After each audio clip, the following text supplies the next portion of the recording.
প্রত্যেকটা মেয়ে কিন্তু সুন্দর করে সাজতে ভীষণ ভালোবাসে। দেখো, আজকে ছিল একটা বিয়েবাড়ির ইনভাইট, আর আমার বন্ধুরা বলেছিল যাতে আমি মেকআপ আর্টিস্ট দিয়ে সেজে আসি। তো তাই জন্যই, না হলে কিন্তু আমি একা একাই সেজে ফেলি। যাই হোক, গেলাম। এই ছিল আমার আউটফিট, আর এটা ছিল আমার জুয়েলারি। জানো তো, এই যে জিনিসটা, মানে এই আউটফিট আর জুয়েলারি আমি ভেবে রেখেছিলাম দুর্গাপূজায় পরবো, বাট এবার দুর্গাপূজায় আসতে এটা এতটাই লেট করেছিল, তো সেটা আর পরা হলো না। তো যাই হোক, সব ঠাকুরের ইচ্ছে। তারপরে দেখো, গেলাম সাজতে। তো যাই হোক, বলেছিলাম নিউডের মধ্যেই রাখতে, তো মোটামুটি সাজলো, মানে সাজানো হওয়ার পরে লিপস্টিকটা নিউড ছিল, বাট আমার মনে হলো যে একটু রেড লিপস করলে ভালো হয়, যেহেতু বিয়ে বাড়ি।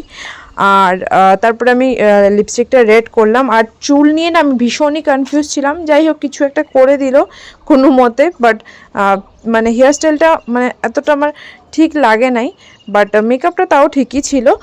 আর ওরা নেল পলিশও পরিয়ে দিয়েছিল, ভীষণ সুন্দর করে সাজিয়েছিল। তো এই ছিল আমার লুকটা। তোমাদের কেমন লেগেছে পয়েন্ট অফ ভিউ মানে জানিও আর কি। এই ছিল কিছু ফটোস।